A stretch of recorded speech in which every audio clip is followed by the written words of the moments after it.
जी, माननीय सुरेश कुमार त्रिपाठी जी, नेता शिक्षक दल। मान्यवर, बजट वाला आपकी नहीं आज्ञा से वही जी कुछ कह रहे हैं क्या नेता से? नहीं आप बोलिए जी। नहीं भाई बहुत संक्षिप्त नहीं बोलिए। रहूंगा, सदन का समय जाया नहीं करूंगा। माननीय अधिष्ठाता जी, आपको बहुत बहुत धन्यवाद। आपने वित्तीय वर्ष 2022-23 के बजट पर मुझे कुछ बातें कहने का अवसर दिया।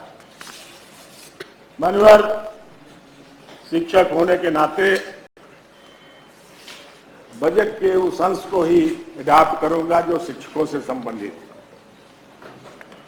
मान्यवर, जब ये सदन आहूत नहीं हुआ था, उसके पहले जिलों से वित्त विहीन विद्यालय के शिक्षकों का फोन आ रहे थे, पूछ रहे थे मान्यवर क्या इस बार हम लोगों को सरकार बजट में कोई व्यवस्था करेगी? तो उत्तर हम देते थे कि हम सरकार नहीं है, हम आपके प्रतिनिधि हैं और सरकार से ये बात आप किसी सरकारी व्यक्ति से ये बात पूछ सकते हैं। लेकिन हमें आशा नहीं पूर्ण विश्वास था कि इस बार के बजट में उन वंचित शिक्षकों को जो लंबे समय से विद्यालयों में कार्य कर रहे हैं, जिनकी न कोई सेवा नियमावली बनी, न उन्हें मानदेय दिया गया, न उन्हें पूर्णकालिक शिक्षक किया गया, वो कोरोना काल में भी अनेक गरीबों को, वंचितों को सहायता राशि दी गई। उनके विद्यालय में छात्र नहीं थे, शुल्क आधारित शिक्षा है, शुल्क भी नहीं आई, उन्हें उस अवधि का वेतन नहीं मिला। यह उनके लिए बड़ी असहाय स्थिति, उनके परिवार के लिए। लेकिन इस बजट में जब हमने देखा कि माध्यमिक शिक्षा में क्या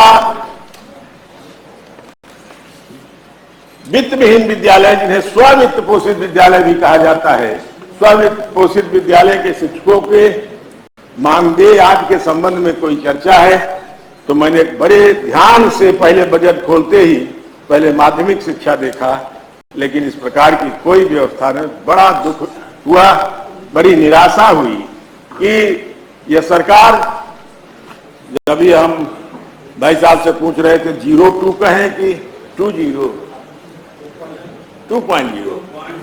अच्छा 2.0, 5 साल 5 वर्ष जिस सरकार के बीते, उस कार्यकाल में भी मुझे सौभाग्य प्राप्त रहा इस सदन में रहने का।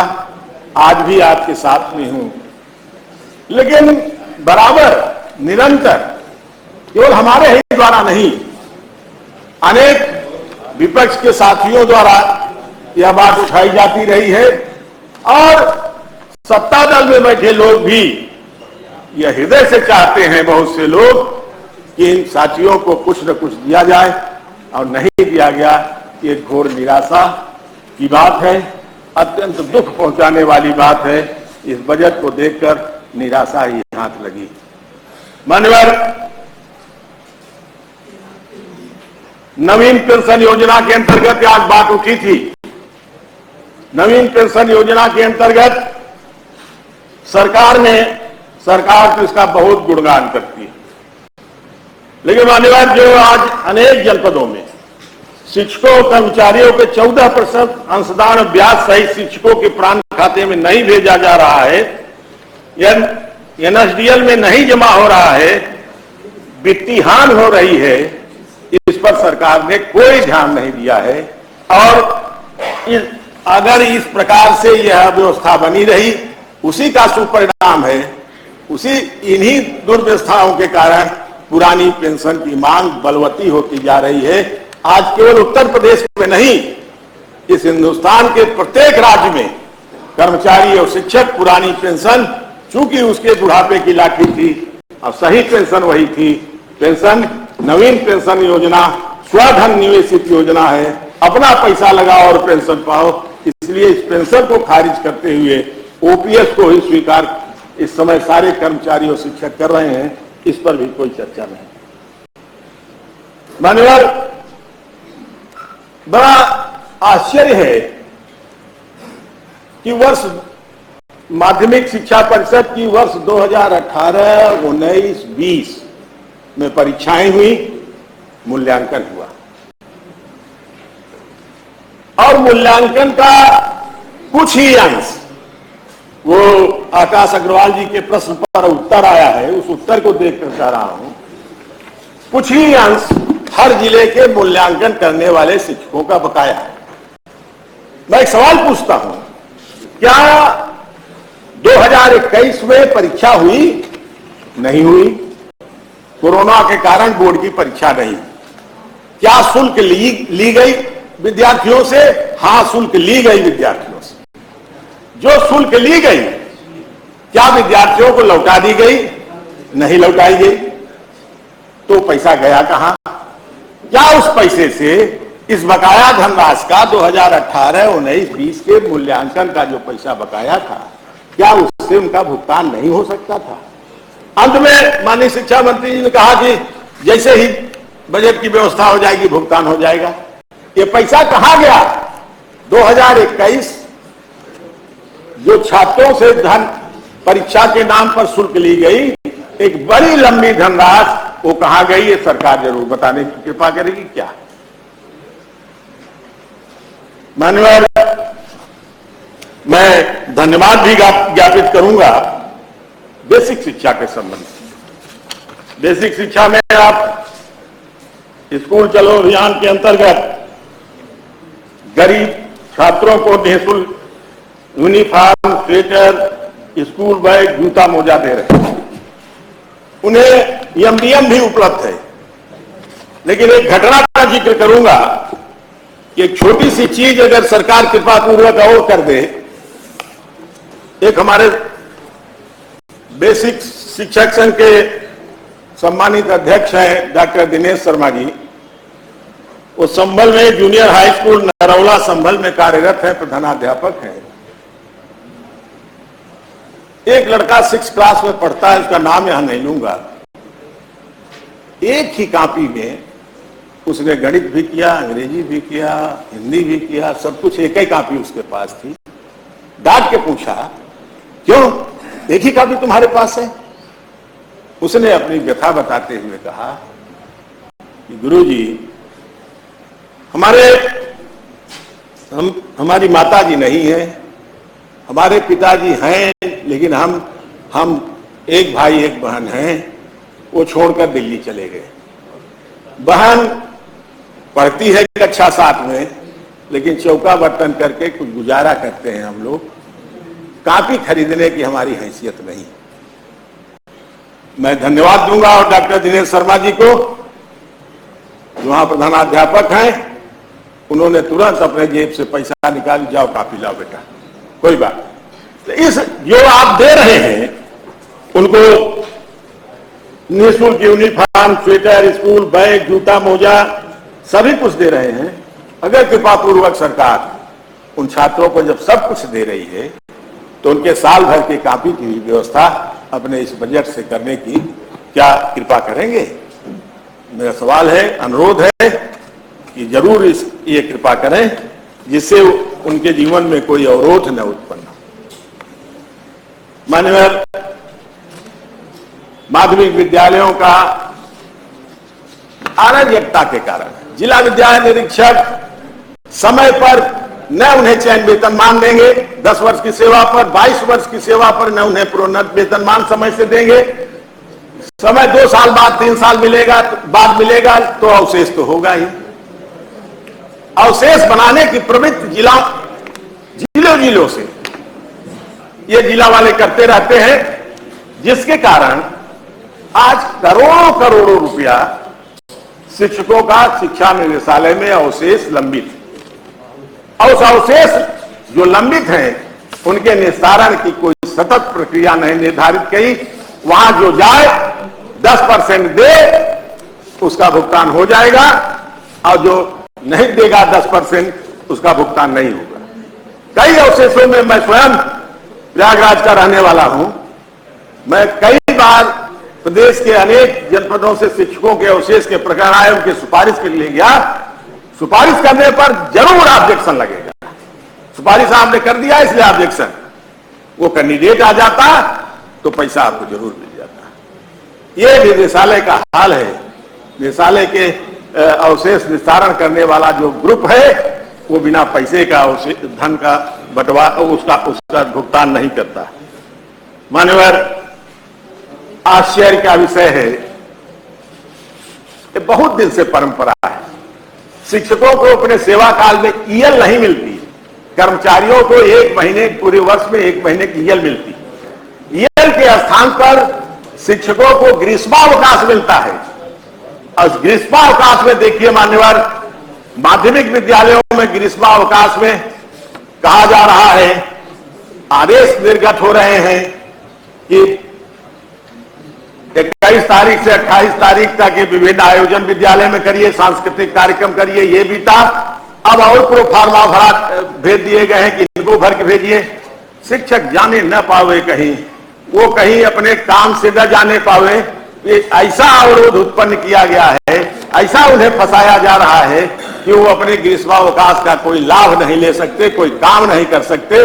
जबकि उस अवधि का, चलिए आप विद्यालय बुलाना चाहते हैं, पूरे ग्रीष्मावकाश बुलाइए, हमको ईएल दे दीजिए, जैसे राज्य कर्मचारियों को मिलता है, हम स्वीकार करते हैं।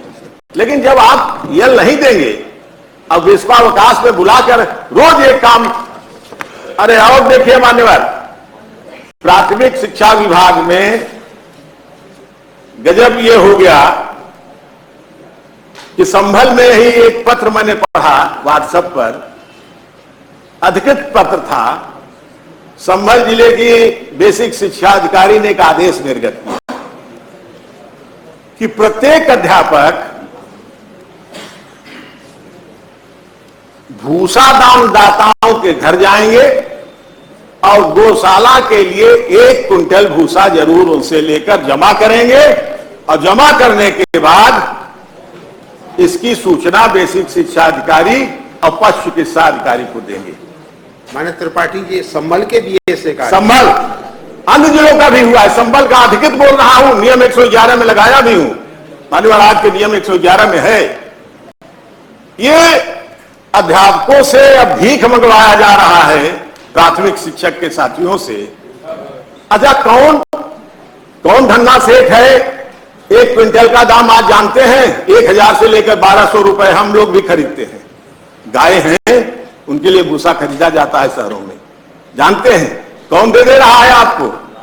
अगर आपको भूसा ही इकट्ठा करना है तो बेसिक शिक्षा अधिकारी एक जगह स्टॉल खोल दें कि आज जो दानदाता चाहें आप भूसा दें गोवंश के लिए। गोवंश हमारे लिए भी श्रद्धेय है, हमारे लिए पूजनीय है। लेकिन अगर इस प्रकार से शिक्षकों को भूसा मांगने के लिए दर दर दरवाजे वो भी ग्रीष्मावकाश में, अब वो गुरुजन जो शिक्षा देते हैं, जो राष्ट्र निर्माण करते हैं, बच्चों को पढ़ाते हैं, अभी तक तो जनगणना, पेनगणना, चुनाव, निर्वाचन सब स्वीकार किया, सब कुछ करते हैं, लेकिन अब भूसा भी मांगेंगे। ये ताजुब है। सरकार के संज्ञान में ला रहा हूं, नाम भी बता रहा हूं। संभल की चिट्ठी निर्गत हुई है, चाहेंगे तो मैं चिट्ठी पहुंचा दूंगा। देख लीजिए क्या अत्याचार हो रहा है। इस प्रकार की घटनाएं बहुत ही कष्टकारक हैं। मान्यवर, इस प्रदेश में शिक्षा को बढ़ावा देने के लिए सरकार ने एक उद्यम किया। थोड़े राजकीय विद्यालय थे जिलों में, इन्होंने बहुतायत राजकीय विद्यालय खोल दिए। बिल्कुल खोल दिए, ठीक है, बहुत स्वागत है। लेकिन वो जो पुराने राजकीय विद्यालय हैं, उनके अलावा जो हाई स्कूल इंटर स्तर के खुले, उन्हें राष्ट्रीय माध्यमिक शिक्षा के अंतर्गत RMSA के माध्यम से खोले गए। किसी विद्यालय में 1 अध्यापक, किसी विद्यालय में 2 अध्यापक। क्या ये अध्यापक भावी पीढ़ी के भविष्य का निर्माण कर सकेंगे? सबको विज्ञान आता है, सबको मैथ आता है, सबको अंग्रेजी आती है। और जो अंग्रेजी वाला होगा हिंदी पढ़ाएगा क्या, संस्कृत पढ़ाएगा क्या? चलिए इतना तो ठीक है, जो आप जैसा चाह रहे हैं उसी हो रही है। ये विद्यालय प्रधानाचार्य विहीन है। इन विद्यालयों में प्रधानाचार्यों की नियुक्ति नहीं की गई। वही जो अध्यापक गया वही प्रधानाचार्य है, वही सब कुछ है, वही चपरासी भी है, सब कुछ। और मान्यवर वेतन कब पाते हैं? राजकीय विद्यालय कहलाते हैं और वेतन पाते हैं 5-5 महीना बाद। ये रमसा से संचालित विद्यालय जो राजकीय शिक्षक के रूप में सेवाएं दोनों की बराबर हैं, जो पुराने इंटर कॉलेजों में है, जो नवीन रमसा में है, दोनों की सेवाएं एक हैं, लेकिन वो समय से वेतन पहली तारीख को पाएंगे, ये 5 महीना बाद पाएंगे और इनका अवशेष आज तक लंबित रहेगा। जब मन होगा ज्ञान उसका देंगे, जब मन होगा नहीं देंगे। उनका राज्य है, जैसा चाहेंगे। ये परिस्थितियां हैं। आप कुछ कहना चाहते हैं? उसके पहले ही मैं खत्म नहीं, बस हाँ बस कहना नहीं आपको नहीं, मैं आपकी भावना समझ रहा हूं जी। ज्यादा देर हो गया क्या मुझे बोलते हुए? 20 मिनट हो गए। अच्छा चलिए मान्यवर, मैं भी उस कुर्सी पर कभी कभी बैठता हूं, जब कोई नहीं मानता तो पीड़ा होती है। मैं समझता हूं आपकी भावना, तो आपकी भावना का आदर करते हुए आदरणीय नेता सदन से इस बात की अपेक्षा करते हुए कि हमने जो बातें कही हैं वाकई ये धरातल की बातें हैं, ये शिक्षकों से संबंधित हैं, ये समाज से संबंधित हैं। इन बातों का संज्ञान लेते हुए इस पर जरूर कार्रवाई करेंगे, ये मुझे पूरा विश्वास है। विश्वास तो मैं अंत तक रखूंगा। विश्वास ही सबसे बड़ा अस्त्र होता है जीवन जीने का। तो विश्वास तो है कि आने वाले समय में आज नहीं तो कल यही सरकार ये सब काम जरूर करेगी। बहुत बहुत धन्यवाद माननीय। आपका भी बहुत बहुत धन्यवाद।